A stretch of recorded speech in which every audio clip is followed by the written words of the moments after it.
오늘은 리치고의 김기원 대표님을 모시고 현재 부동산 시황과 투자 아이디어를 나누도록 하겠습니다. 대표님 안녕하세요. 네, 안녕하세요. 네, 대표님 서울 수도권 집값이 계속 오르고 있다는 통계 네, 혹은 체감 증언이 나오고 있는데요. 서울과 지방 분위기상 네. 시장 분위기는 좀 어떤가요?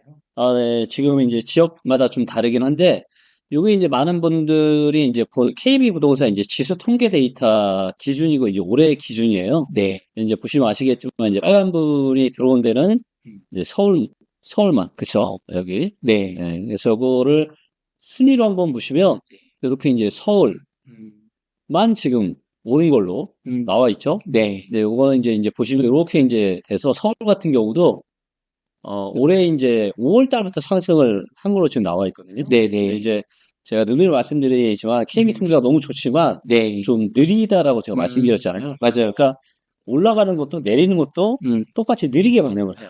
그래서 이걸 보면 5월 달부터 상승으로 나오죠. 실제 우리가 피부로 느끼는 건 2월 달부터 바로 상승이 나왔거든요. 그래서 이거를 이제 좀 더 빠른 이제 한국 부동산원 데이터로 좀 보시면 네, 자, 그러면 이제 빨간불이 좀 더 많죠. 아까 이제 서울만 있는 게 아니라 뭐 인천, 강원도, 전북 이런 데도 좀 빨갛죠. 네, 네, 이제 보시는 것처럼 이제 서울, 인천, 강원, 전북 이런 곳들이 전부 다 상승이고 나머지 지역들은 하락하는 지역들이 많아요. 근데 이제 요거를 플라워 차트를 이렇게 좀 보시면 네, 이제 세종이 제일 많이 지금 매매 전세가 둘 다 떨어졌죠. 네, 그 다음이 대구고요. 그 다음에 서울이 가장 많이 올랐고 네, 그 다음에 인천, 강원도 그리고 이제 뭐 전북 네. 그 다음에 울산 같은 경우도 이렇게 지금 상승이 이제 막 시작이 된 흐름이 좀 보이고 있고요. 자, 그 다음에 이제 가장 공신력 있는 부동산 통계 데이터 중에서 제일 정확한 게 뭐냐면, 네. 혹시 아세요? 미치고 시세. 아니, 공신력이 없잖아요. 리치고는 아직. 예. 실거래까지 쓰고 이런 거 아닐까요? 그게 뭐냐면은, 제가 네, 잠깐 소개를 좀 드리면, 네, 자, 여기 이제 보시면, 여기 이제 한국 부동산은 이제 실거래가 지수라는 거고요. 네, 그 다음에 요게 이제 저희가 자체 집계한 실거래가 데이터를 가지고 통계로 만든 요 리치고 시세입니다. 그래서 이제 보시면 아시겠지만 거의 똑같죠? 네, 예, 약간의 이제 상승 하락의 폭만 다르고, 한국 부동산은 실거래가 지수는 최신 데이터가 5월 달인데, 리치고는 이제 8월 달. 조금 그러네요. 많이 빠르죠. 그래서 네. 이제 요 리치고 통계가 이제 한국 공신력이 가장 높은 한국 부동산의 실거래가 지수랑 가장 유사한 데이터라고 보시면 되는데, 네, 이거를 가지고 이제 시도를 한번 데이터를 볼게요. 네, 플라워 차트를. 자, 이제 보시는 것처럼 빨간불이 더 많아졌죠? 네, 네, 더 많아졌습니다. 뭐 수도권은 계속 빨갛고요. 그 다음에 좀 울산 같은 경우도 꽤 빨갛고요. 전북, 충남, 네, 예, 이런 데 지금 다 빨간불이 지금 들어와 있습니다. 그래서 리치고 시세로 봤을 때는 좀 더 이제 상승한 지역들이 많아 보입니다. 그래서 여기서도 보시면 서울이 이제 가장 크게 이제 상승을 많이 했고요. 네, 그 다음이 이제 경기도, 그 다음이 인천, 그리고 이제 울산 같은 경우도 이제 계속 지금 상승을 하고 있죠. 네, 전북도 마찬가지고요. 네. 그래서 이런 지역들은 계속 상승을 하고 있고, 뭐 제주도나 세종이나 광주나 경남이나 이런 것들은 여전히 좀 약세를 좀 면치 못하고 있는 상황이죠. 그럼 어쨌든 지금 많은 분들이 느끼시는 체감이 맞다. 그럼요. 예, 굉장히 뜨겁게 달아오르고 있죠. 네, 그럼 대표님 한국 부동산이나 KB 통계로는 네, 리치고 시세도 그렇고 집값뿐만 아니라 전세값 포함해서 네, 서울이 무섭게 올라가고 있는 게 아닌가 생각이 드는데요. 네, 대표님 지금이라도 좀 집을 사야 되는지 네, 조금 더 기다려보면 조정이 나올지 좀 네. 하는 게 좋을까요? 제가 한번 질문을 한번 드려볼게요. 이제 먼저 물어보신 거에 제가 답하기에 앞서서 네, 제가 질문을 한번 드려보겠습니다. 네, 좋습니다. 자, 일단 지역마다 다르고요. 네, 제가 울산 같은 데는 내 집 마련이면 사도 괜찮다고 제가 몇 맞아요. 달 정도 말씀드렸죠. 맞아요. 저 김기현 이 방송 보시는 분들 올해 초에 제가 네, 김기현 대표님 인터뷰했을 때 기억나는 두 개가 있어요. 네, 하나는 울산 올해 좋다. 네, 사도 좋다. 두 네, 번째는 세종시는 아직 허리다. 네, 무릎까지 좀 더 기다려라. 네, 지금 세종은 떨어지고 있고 네, 울산은 오르고 있죠. 그렇죠. 정확히 맞추셨어요. 네. 자, 그러면 제가 여기서 물어볼게요. 제가 누누이 말씀드리는 거. 지금은 단기 반등작에 불과하다. 그리고 이거는 정부 정책이 만든 단기 반등작. 그리고 네. 이거는 스트레스 DSR이 2차가 시행되면 이제 그 불꽃이 네. 사그라들 거다라는 말씀을 제가 오. 꾸준히 말씀드리고 있는데, 네. 자, 그렇다면 뭐냐면 이제 요 실거래가 보이시죠? 네. 자, 이때도 보시면 금융위기 한번 음. 떨어졌다가 네. 반등이 나왔죠. 네. 그러면 저는 이제 이렇게 될 거라고 보는 거예요. 이렇게 될 거라고. 네. 누군가는 이렇게 될 거라고 보는 거죠. 위로 더 올라갈 거다. 그러니까 대세 상승을 이야기하고 지금도 집 사라고 얘기를 하는 거잖아요. 그쵸, 그쵸. 자, 그러면 만약 이제 제 이야기가 맞다라고 하면은 이때 지금 이제 요때도 단기 반등장이 2009년 9월 달에 끝났거든요. 네. 9월 달 딱 고점 찍고 그 이후부터 하락을 했는데 만약 지금이 2009년 8월 같은 시기예요. 집 사시겠습니까? 알면 안 사. 왜 안 사요? 모르면 사겠죠. 걱정돼가지고 더 오를 것 같아서. 그쵸. 네. 근데 저는 지금은 이거랑 똑같아요. 그리고 또 언제랑 똑같냐? 네. 기억하시는지 모르겠지만 21년 10월 달에 네. 이거 보세요.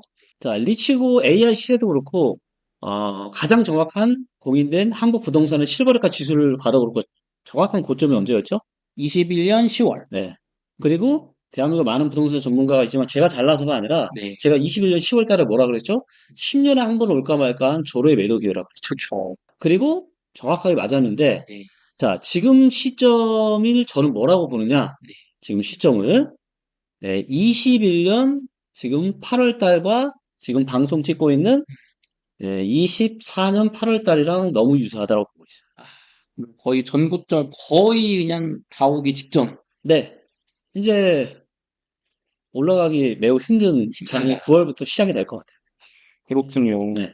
대표님, 그러면 이제 많은 분들이 또, 좀 기다려주면 좋겠다는 생각을 드시면서도, 네. 그럼 집값 하락의 좀 트리거가 네. 좀 어떤 게 있을 수 있을까요? 그렇죠. 우리가 트리거를 알기 전에 지금의 집값이 왜 상승이 왔는지를 먼저 이해를 하셔야 될 것 같아요. 네네. 그쵸? 그쵸. 네. 원인도 알아야죠. 네. 자, 요걸 이제 제가 얼마 전에 어제 딱 만든 자료입니다. 자, 이제 보시면 여기 이제 분기별 입주 물량과 네. 이제 서울의 아파트 가격 차트가 나와 있어요. 네. 자, 보시는 것처럼 이제 21년 10월 달에 정확한 고점 이후에 자, 이제 보시면 요게 이제 서울 아파트의 가격이고요. 네. 그래서 이제 21년 10월 달에 정확한 고점 이후에 약하게 하락을 하다가 어떻게 됐죠? 급격하게 또 7월 달부터 이제 급락이 시작이 됐어요. 그렇죠? 그리고 이때 어떤 문제가 걸려 있었죠? PF 대출 터지고 둔촌주공 청약 걸려 터지고 있어요. 네. 그래서 제가 12월 초에 1월 3일 부동산 대책이 발표되기 전에 제가 찍은 영상 때문에 아직도 이걸 먹고 있는데 1월 3일 부동산 대책 하기 전에 제가 뭐라고 얘기를 했냐? 둔촌주공은 큰일 날 가능성이 아주 많다. 왜냐면은 8천억 정도가 되는 3개월짜리 단기 대출, 그것도 금리가 15%가 넘는 고금리로 대출을 받아서 사업을 진행을 했었고, 그거의 대출 만기가 1월 말이었습니다. 그럼 뭐 막을 수가 없을 상황이니까. 막을 수 없어지면 진짜 큰일 났겠죠. 근데 이제 막아야 되니까 정부에서 1월 3일 이제 부동산 대책을 급하게 꺼내고 신생아 특례도 꺼내고 다양한 부양책을 펼친 거예요. 한마디로 이제 둔촌주공을 살리기 위해서 이 정책을 펼쳤고 이 정책을 펼쳤던 시기가 정확하게 부동산 시장 바닥을 찍었던 딱 그때예요. 그리고 나서 이 정책이 시행되고 나서 어때요? 가격이 오르기 시작했습니다. 맞죠? 자, 그 다음에 제가 작년 9월 달에 뭐라 그랬죠? 데이터가 좀 이상해지고 있습니다. 맞아요. 네. 다시 하락할 수 그렇죠. 있다. 만약 이 흐름이 한 달 정도 더 지속이 되면은 다시 하락이 올 것 같다고 제가 말씀드렸고, 그 이후에 어떻게 됐어요? 하락이 왔죠. 자, 그런데 이거를 또 총선이 걸려 있고 여러 가지 그런 이슈들이 있다 보니까 이번에 뭘 한 거예요? 신생아 특례 해서 또 돈을 풀고 신생아 특례만 한 게 아니라 뭘 했어요? 증여세를 결혼을 한다고 하면은 원래 성인 자녀는 5천만 원까지만 증여세 비과세인데 이거를 1억을 더 얹어서 1억 5천. 그럼 부부 합산하면 3억까지 비과세로 증여를 해줄 수가 있었던 거예요. 부모가 자식한테 돈을 현금으로 주는데 1억 5천까지는 세금이 한 푼이 없는 거고 2억 5천을 줘도 세금이 1,000만 원도 안 돼요. 그러니까 좀 여유가 있으신 분들은 2억 5천씩 그냥 팍팍 주는 거죠. 그럼 부부 둘이 합하면 5억이잖아요. 맞아요. 거기다가 신세가 특례 받고. 그러면 정말 뭐 부부 돈 하나도 없어도 그렇죠. 한 9억짜리 그냥 사는 거예요. 맞아요. 그래서 이제 제가 뭐라 그랬냐면 24년은 상중하죠. 제가 굳이 상고하자라는 표준을 쓰지 않은 거는 대세 상승장이 아니기 때문에. 자, 그래서 이제 시장이 다시 달아오르면서 이때도 정책 꺼냈을 때가 정확한 저점이었습니다. 그리고 올라갔죠. 자, 그리고 이제 작년의 경우를 보면은 특례 보금자리론을 풀어서 이 특례 보금자리 효과가 언제까지 갔냐면요. 8월 말 정도까지 갔습니다. 8월 말. 8월 말 정책의 효과가. 네. 그래서 이번에도 이제 8월 말 정도까지 가는 거였는데 원래는 스트레스 DSR이 2차가 7월 달부터 시행이 되기로 돼 있었잖아요. 네. 그래서 이제 저는 스트레스 DSR 1단계는 별로 영향이 없어요. 하구나. 가상금리가 25%, 네. 25% 더해지는 거고, 그 다음에 은행권의 주택담보대출만 해당이 되거든요. 근데 스트레스 DSR 2단계는요, 네. 주택담보대출뿐만이 아니라 신용대출까지 들어가고요. 그 다음에 이 금융권에 주택담보대출까지 들어갑니다. 그리고 가상금리가 아니야 0.25가 아니라 0.75까지 늘어나요. 그러니까 이거는 꽤 영향이 있죠. 그쵸. 그래서 이제 제가 상중하자라는 표현을 썼던 거고, 근데 급하게 PF 문제나 이런 것들이 있다 보니까 시행 일주일을 앞두고 스트레스 DSR 2차를 9월로 미뤘죠. 네. 자, 그러다 보니까 어떤 문제가 터진 거예요? 가계 부채가 폭증이 된 겁니다. 그리고 여기에 또 2024년의 상반기가 시장이 뜨거울 수밖에 없었던 이유 중 하나가 뭐냐면 3분기 연속으로 공급 절벽이 있어요, 서울이. 자, 이거 보이세요? 여기 분기별인데 네. 5천 세대가 안 돼요, 계속. 근데 좋네. 이런 일은 2020년 이후로 처음 있는 일입니다. 그러니까 공급이 하필이면 이때 생각이 적었네. 그렇죠. 그러다 보니까 가격이 이제 보시는 것처럼 지금 뭐 물론 전고점을 회복한 것도 있지만 네. 서울 평균적으로 봤을 때는요. 역사적인 고점이 21년 10월 달에 왔습니다. 지금 아직 한참 모자라요. 네. 물론 일부 지역은 근처까지 올라온 지역도 있지만 평균적으로 봤을 때. 네. 자, 그러다 보니까 지금 무슨 문제가 발생했냐. 자, 여기서부터가 시작입니다. 자, 그러다 보니까 이제 가계부채가 엄청나게 폭증을 한 거예요. 네. 자, 그러다 보니까 정부에서도 이제 위기감을 느낀 거죠. 얼마 전에 하는 총재가 그랬잖아요. 빚이 더 늘면 뭐가 올 수 있다? 경제 위기 올 수 있다. 금융위기 올 수 있다 그랬잖아요. 근데 한국은행 총재님이 그럴 얘기를 할 정도면 얼마나 심각하겠어요. 그래서 은행들한테 대출 규제 좀 해라. 그랬더니 뭘 한 거예요? 금리만 22차를 올린 거죠. 7월 이후로. 22차례나 올렸네. 네. 금리만 올린 거예요. 금리만. 네. 자, 그러다 보니까 뭐예요? 아니, 대출 규제 좀 하라 그랬더니, 좀 관리 좀 하라 그랬더니, 뭐 이런 식으로 해? 뭐라 하니까 지금 뭐 한 거예요? 24년 8월 달에 지금 갑작스러운 대출 한파가 지금 몰아쳤잖아요. 맞아요. 그리고 대출 안 나온다 그러더라고요. 그쵸. 그리고 또 뭐예요? 스트레스 DSR을 어떻게 지금 하나? 땡겨서. 수도권은 땡겨서가 아니라, 네. 수도권은 가상금리를 0.75가 아니라 1.2%로 하라고 한 거예요. 그리고 이제 이거가 문제가 아니에요. 이거 뭐 좀 이따 제가 다시 대출 관련해 좀 더 제가 말씀드리겠지만 네네. 대출 한도가 꽤 많이 지금 줄어들 예정이고요. 네. 그다음 무엇보다 25년 7월 달에는 네. 스트레스 DSR이 3차가 지금 예정이 되어 있습니다. 이때는 뭐예요? 모든 대출, 기타 대출까지 다 들어가요.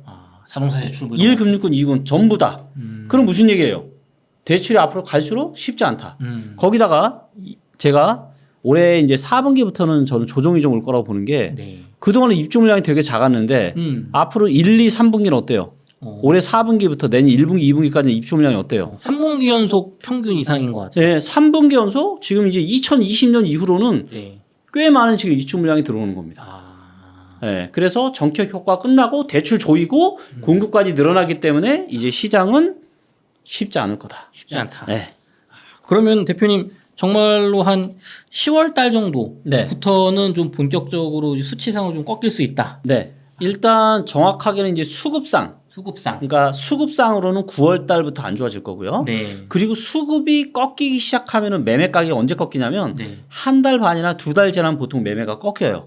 그러면 10월 중순이나 11월 달부터는 이제는 가격이 하락세로 돌아선다라는 거죠. 그렇군요. 그러면 대표님 지금 내 집 마련을 위해서 좀 고민 중인 분들에게는 드릴 수 있는 말씀은 조금 기다려보자가 좀 맞을까요? 아니 기다려보자가 아니라 무조건 기다려야 됩니다. 기다려야 된다. 무조건 기다려야 된다. 네. 그러니까 사실 부동산 플랫폼을 하는 회사 대표가 이런 얘기를 하는 게 쉬울까요? 집사라고 하지 말라고 하는 게 맞을까요? 이런 얘기를 하는 게 맞지 않죠. 그리고 제가 모든 지역을 사지 말라고 하는 게 아니. 제가 예를 들어서 울산이 뭐 완전 발바닥입니다라고는 제가 얘기는 못하지만 울산은 여러 가지 데이터가 앞으로 좋아질 수밖에 없기 때문에 울산에 내 집 마련을 하시겠다라면 하셔도 좋다.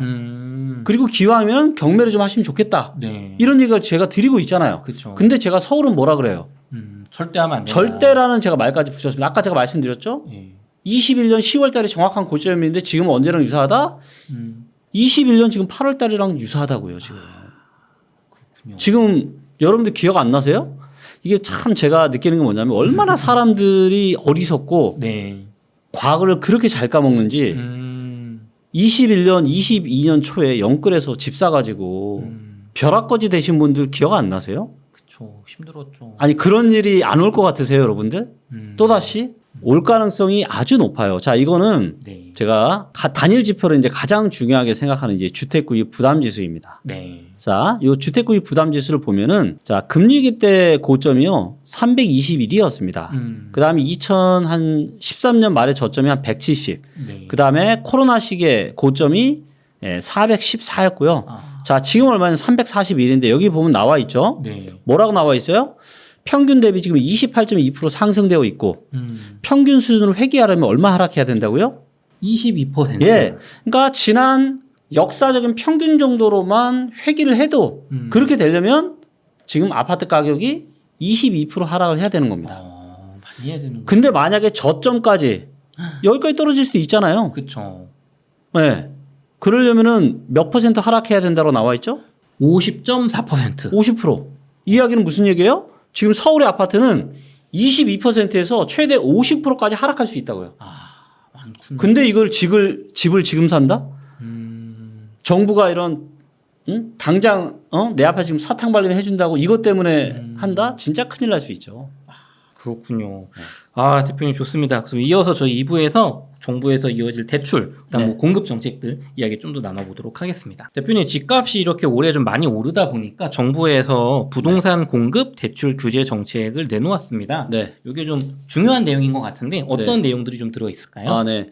일단 처음 내놓은 게 이제 8월 8일 이제 부동산 공급 대책을 펼쳤죠. 네. 그래서 이제 여기 보시면 몇 가지 내용들이 있는데 도심에 아파트 공급을 획기적으로 지금 확대를 하겠다. 이런 얘기를 지금 했고요. 그래서 정비 사업 속도를 빠르게 하고 부담을 줄여주겠다. 그다음에 일기 신도시 등 노후 계획 도시 정비를 좀 이것도 빨리 하겠다. 네. 근데 이거는 금방 돼요, 안 돼요? 안 될 것 같은데. 네, PB에 와닿지 않습니다. 네. 이거는 그냥 해야 되는 거예요. 언제라도 해야 되는 정책 지금 하고 있는 거고요. 그냥 어떻게 보면은 뭐 그냥 워낙 심리적 효과를. 네, 근데 사실 심리적 효과도 거의 없죠. 그래서 저는 제가 뭐라 그랬냐? 네. 8월 3일 부동산 대책이 나왔을 때 제가 얘기했어요. 아니 지금 불씨를 지른 사람이 누군데? 그렇잖아요. 그렇죠. 정부가 불씨를 질렀잖아요. 대출 특례 대출 각종 특례하고 막 결혼하면 막 증여세 비과세한도 높여주고 해가지고 네. 그렇게 불을 질러놓고 뒤늦게 와서 이런 당장 피부에 와닿지도 않고 한참 후에 5년 10년 뒤에나 현실화 될지 안 될지도 모르는 그런 공급 정책 꺼내 들고 와가지고 집값을 잡겠다? 택도 없는 거죠. 그래서 제가 뭐라 그러냐? 우리가 어떤 정책을 펼칠 때는 바로 결과로 바로 이게 사람들한테 영향을 미치는 게 있고 그렇지 않은 게 있는데 이런 공급 대책은 절대 금방 영향을 못 미쳐요. 오래 걸리는군요. 자, 근데 뭐예요? 금융 정책, 네. 대출 정책 이런 거는 즉각적으로 영향을 미친단 말이에요.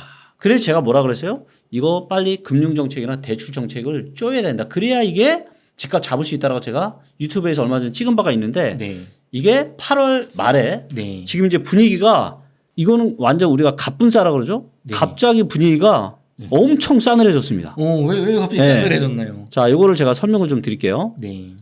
자, 이제 보시면 4월 달부터 시작해가지고 4월, 5월, 6월, 7월 그리고 8월 23일까지 이 주담대 증가액이 어때요? 엄청나게 가파르게 올라가네요. 그렇죠. 엄청나게 가파르게 증가가 되었죠. 네. 자, 그러다 보니까 뭐예요? 안 그래도 지금 대한민국 가계부채 심각한데 이러다 진짜 큰일 날 수 있다라고 강력한 지금 경고들이 나오기 시작했습니다. 그래서 뭐 한 거예요? 은행에다 얘기하니까 은행에서 지금 각종 조치들을 하고 있는데 이게 또 너무 또 급작스러워요. 아니 뭔가 이런 걸 할 때는 우리가 이런 거죠. 우리가 이제 한 1m가 되는 높이에서 뛰어내려도 내가 예상하면은 다쳐요, 안 다쳐요?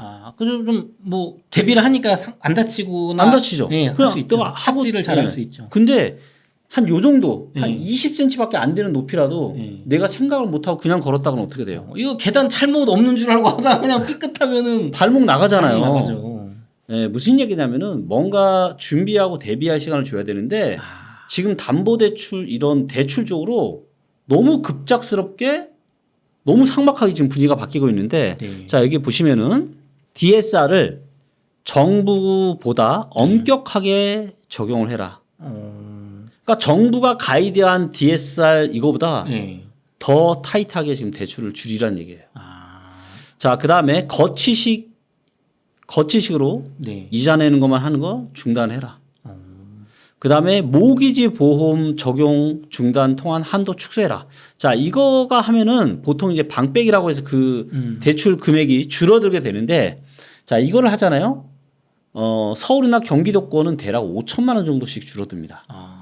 주택 담보 대출을 받을 때 이것만 가지고도. 하나만 가지고. 네.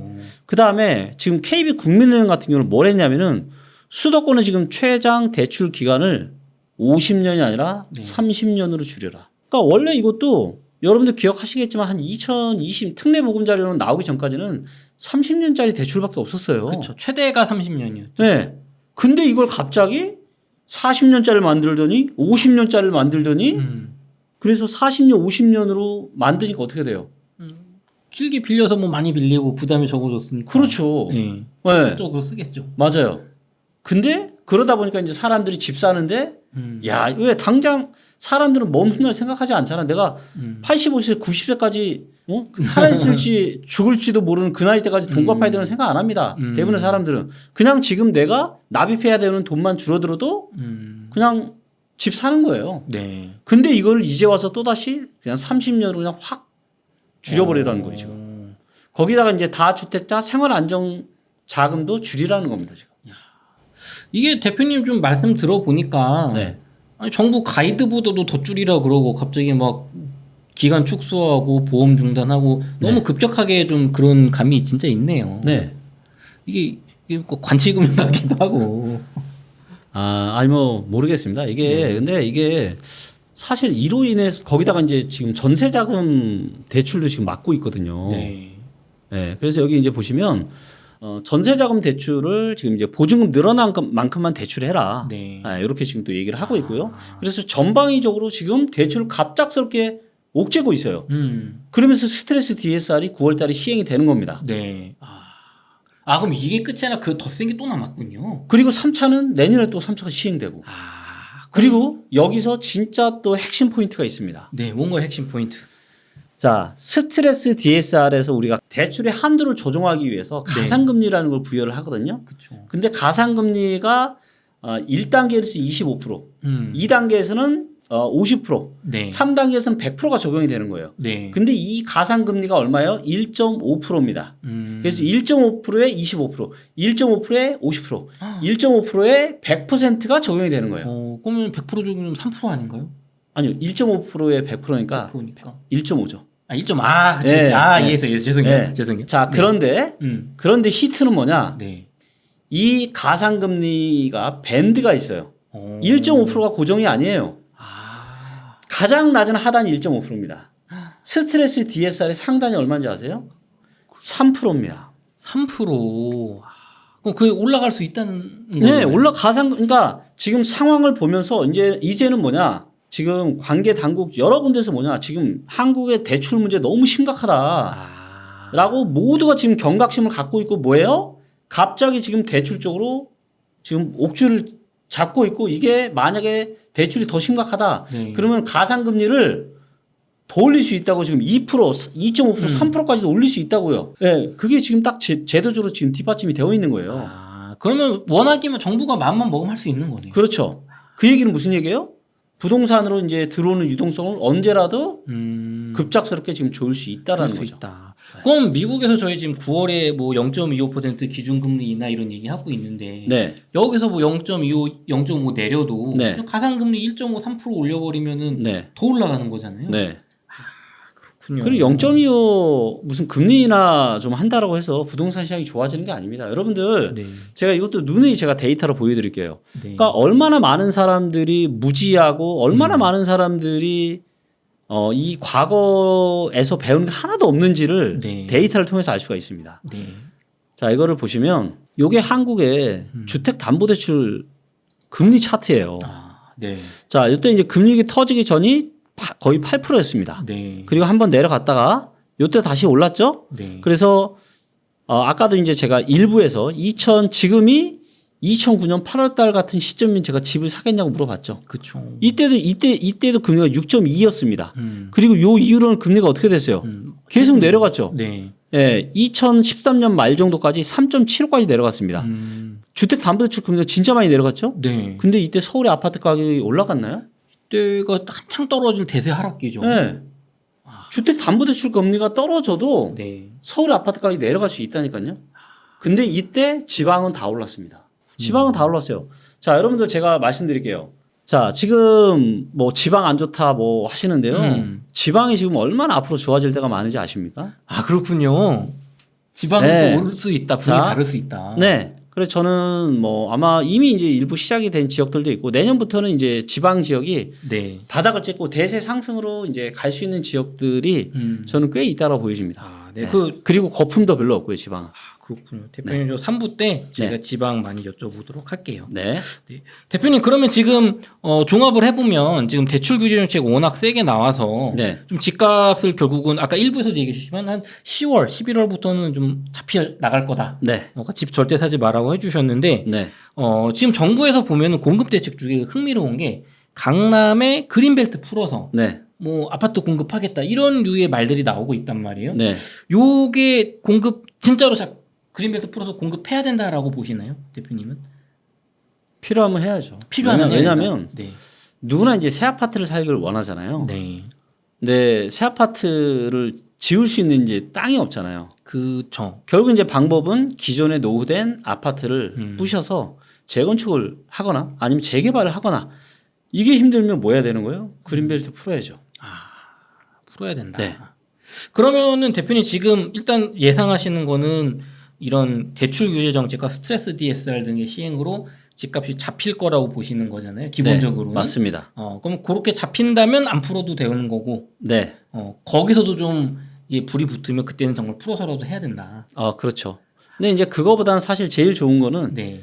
재개발 재건축을 좀 규제를 풀고 대못을 네. 좀 뽑아서 네. 이쪽으로 좀 활성화시키는 게 훨씬 더 좋겠죠. 재개발 재건축. 왜냐하면 이제 서울 인구가 전국에서 가장 빠르게 감소하는 지역 중에 하나가 서울이에요.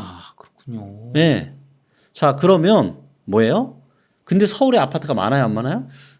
부족하다고들 하죠. 네. 많죠. 아니, 서울에 기존에 이미 있는 기존에 아파트들이 있는 많잖아요. 것들은 많이 있죠. 오래된 네. 아파트들도 많고. 그렇죠. 낡은 근데 얘를 새 아파트로 짓거나 뭔가 하질 않고 그린벨트를 지어서 새 아파트를 만들어요. 거. 네. 그러면 그만큼 뭐예요?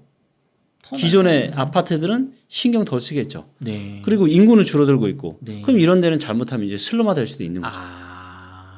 그럴 수 있구나. 네.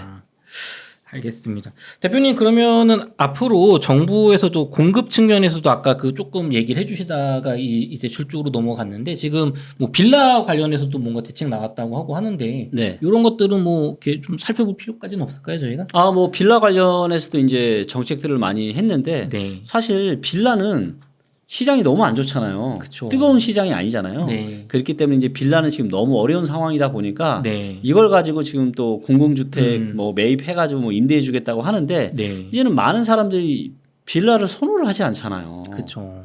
네.